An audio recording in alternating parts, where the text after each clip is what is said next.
I'm not a talker. Really? And I think that she is. Oh, you made that hard. You made that hard. You made that so hard. So pissed off. I can't get an audition for this movie. I want to read for Waiting Exhale. I'm really right for it. How many bad words can we say on BET?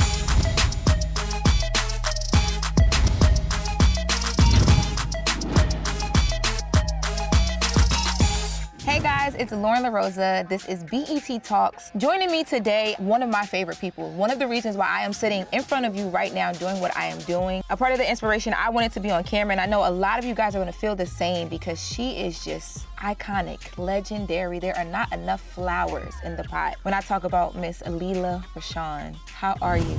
Oh, thank you. Thank you. Seriously, do you feel that when you go places? Like when you walked up, I said, can I hug you? Do you feel that, number one? I feel it today. I feel it today. From every role that I've ever watched you in, I've learned something about how to be on camera. Poise, etiquette, grace, tough, not tough, soft when needed. Was that something that you like purposely did? Was that the legacy you just wanted to leave? It's interesting you say that because for me, I'm just trying to be whoever that is. And I'm just trying to be true to whoever that is. It goes back to the work, and it's about creating a character and creating a life of that character. You sort of discover it as you're filming. She walks like this. She moves like this. She yells like this. It's whatever you create. And it's very effortless when you do it. It's not, but thank you. It looks like it. We would never know. Before I get into your business, I want to let you know you are literally the business. Oh, thank you. We're going to start off with a game. We're going to have a little bit of fun. Okay, all right. So, this or that. Rap City with Big Tigger or Rap City with Joe Claire and Big Les? I have to pick one? Yes. Say them again. Rap City with Big Tigger versus Rap City with Big Tigger. Okay. Kendrick Lamar versus Tupac. Oh, you Kendrick made that and hard. Tupac. You made that hard. You made that so hard. Can't choose both. Well, let me tell you, I'm leaning towards Tupac because I love Tupac. We did a film together. But Kendrick Lamar, I'm gonna let everybody know, in case you didn't found out today, I'm from Compton. I didn't find that out today, but the people might have found that out today. So you going with Kendrick or you going? I can't choose. You dropped that nugget and you thought I forgot that you did. I can't choose. I was very proud of Kendrick Lamar. But I'm gonna go Tupac. Got you. Okay. AI versus traditional filmmaking. Traditional filmmaking all day. You don't need to ask me. I will not. Feature filmmaking versus TV shows. Feature filmmaking. They are both art, but feature filmmaking, you have more time to create. You have more time to imagine. You have amazing directors. And feature filmmaking over the years has changed. You know, I mean, I remember the first film I ever made. I came into the wardrobe room and they had beautiful sketches of my character in every look that she had. God is in the details, and there's a lot of details in filmmaking. And television is fast. So unfortunately, you don't get all that in television. Right. I get to see it when I'm on my husband's movie sets. I see it. A lot of things they just don't do anymore. They don't take the time. Even movies are made a lot faster than they used to be. What about drama action versus a rom-com? I'm gonna say rom-com because I love movies with heart. I love movies that are real and appeal to my soul. You gotta make me laugh and make me cry. Have you always had the leverage to be able to choose those type of roles? I think you're always able to choose. And I think I've always chosen. It's never been like, I'm gonna do this because I want the money, or I wanna do this because of that. I choose from my heart. I choose what appeals to me. If I don't love it, I'm not gonna just do it. Second game that I have for you is like, this one I think is going to be really interesting because we'll get to talk through some of the movies and the iconic roles that you have played. I'm going to name the movie and you name the character that you played. Okay, that's easy. I'll even help you. Well, maybe not. I was about to say, I'll give you a few names and you choose A, B, or C. And if I know the name, should I just say it right away? Yes, if you know it, say it right away. These may be films, this may be TV. Okay. The Fresh Prince of Bel-Air. I'm gonna just take a wild guess and say Lisa. Denise. Cindy. Oh, Cindy! My name was always Lisa or Denise. Go ahead. Cindy. The Wayans brothers. That was Lisa. Yes, I was about to say, I gave you that one. I gave you that one. Rock. 92. I do not know. Mary Louise, Carol, Mercedes. I was gonna say Carol. It's Carol. Yes, it is Carol. Oh, that was very confident of me, right? I set myself up for failure, but go ahead. I was right. Before we go on to the next one, just hearing you like having to like think through the names of the characters, is it hard for you to even like recollect small details like that because you've done so much and you pour into each character so much, but then you move on to something else? Yes, mostly because they were a long time ago. True. 92 is a long time ago. Long time ago. What year are you born? I didn't want to say, oh my God, you know what's crazy? I was going to say it and I was like, I should say it. What year are you born? 91. Okay, well, it's a long time ago. It was. The facts of life. A is Diana, B is Rose, C is Angela Reed. I would say the first one. Yes, Diana. And what was it like being casted? Because this is 1987. What was the casting process then, and what do you remember from that experience? I remember reading for the lead guest star, and I remember all of us reading for that one character. And then, what's her name? Penelope. Oh, Penelope, don't kill me. I can't think of her last name right now. But anyway, she got it. She was a white actress. And we all became the friends in the sorority. I was like, okay, I didn't get that, but I'm glad I'm in it. You know, I was a year out of college, so I was happy to get the job. So at that point in your life, you always knew acting was the thing? I was a dancer first, and I danced for fun. And then I ended up getting a Lionel Richie video that, as you guys would say today, went viral. Like it was everywhere. Everywhere. Oh, you were outside. It was everywhere because it was one of the first. I was majoring in communications, and I thought I was going to do the news. And then as a sophomore, I got a lead in a TV movie on ABC, and I thought, when I graduate, I'm going to try this, but I'm going to graduate first in case this doesn't work out. I couldn't wait to graduate, and then it was just 100 miles an hour. What was your in case it doesn't work out? Like, what were you going to do outside of because news, right? I was a journalism major, so something in that field, but believe it or not, I almost quit about a year before I got Exhale. I did. Because let me tell you what that movie does for me. Have you seen the Waiting to Exhale meme where you guys are all sitting around the table and they caption it, the older I get, the more I realize how important this part of this movie was. Now that I'm getting older, I understand the importance of like community and sisterhood. Right. Like real sisterhood when you need it. Right. And the fact that you almost quit before you even got that part is like, whoo, do you look back and be like, God, thank you for pushing me on through? Well, you know what? It was his plan. It just wasn't popping for me the way I wanted it to.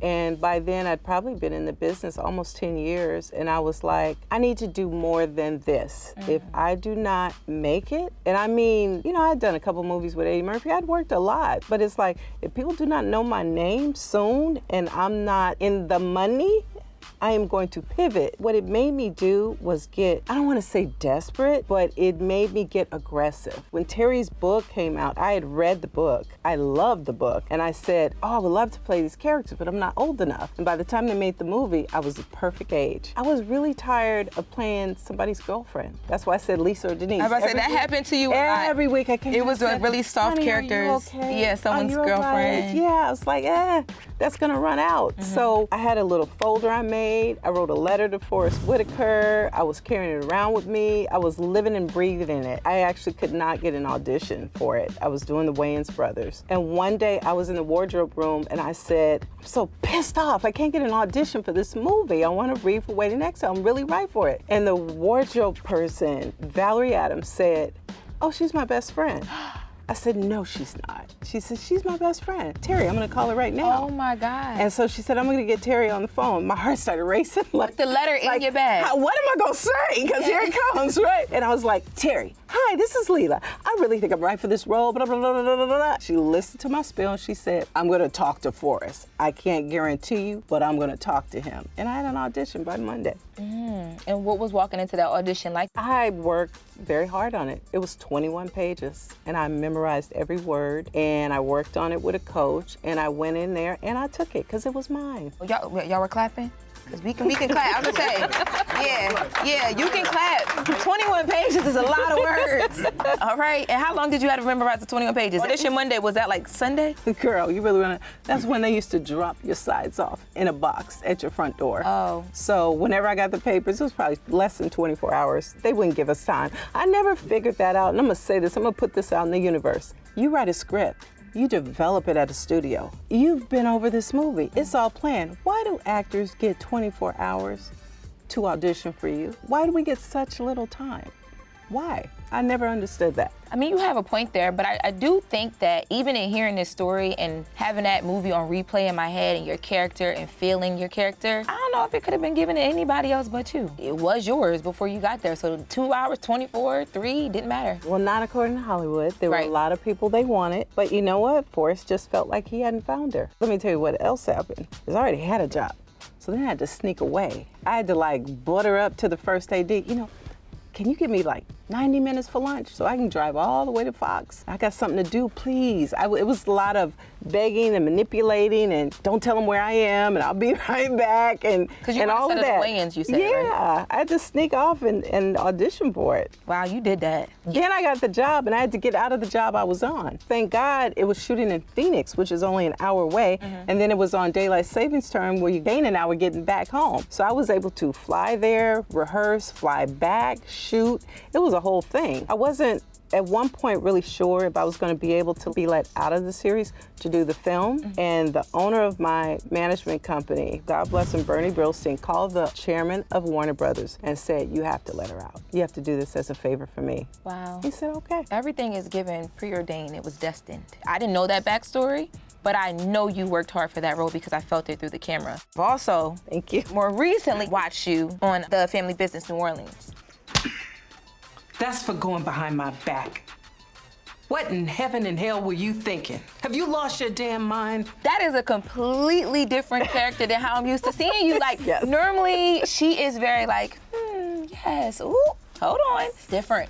It is grown very, woman. very She's grown. A grown woman. Big Shirley Dunkin. Coming in hot. Talk to us about who Big Shirley Dunkin is. Well, who she is a gun-toting badass from New Orleans. She's ruthless. She does what she needs to do to protect her family. And she's trying to stay honest, but sometimes you gotta do what you gotta do. What's similar to actually like real Lela? I think the mother-son relationship, how much she loves her son, is how much I love my children. I would give my life to protect you.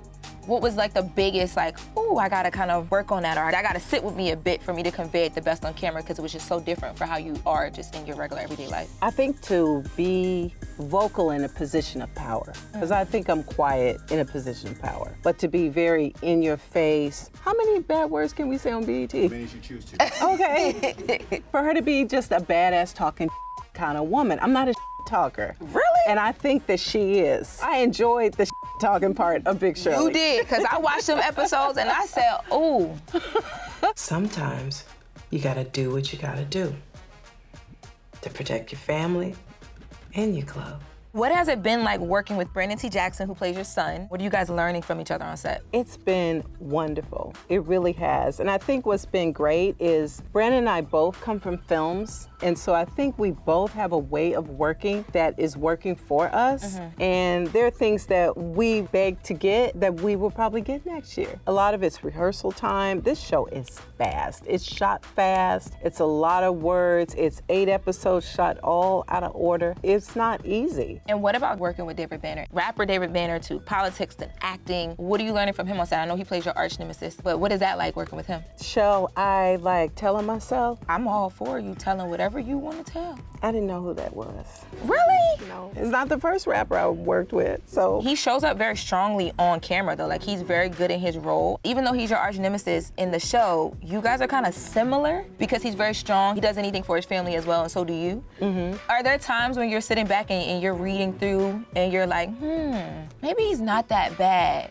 Because I am the protagonist and he is the antagonist, I purposely stayed away. And that's why I'm not familiar. I didn't Google, I didn't research, I didn't anything. I didn't need to know him because in the story, I don't really know him. Yeah. I just know he's dangerous. And so for me, being blind to everything about him, I needed to feel him as that character. And so I didn't dig deep into David Banner. David, it's nothing personal. No, nothing personal at all. But it helps on camera though, because I wonder, like, how do you love someone so much off camera or even know them or get to know them? I didn't want to get to know him. And that answers it right there. And then I think we did a photo shoot like towards the end and I was like, oh, he's nice. Okay, don't get engaged. Do not get engaged. The overarching storyline of this show is about you having a call-in family, and as a woman who's vocal and power, learning how to ask for help and allow help to happen. I said no.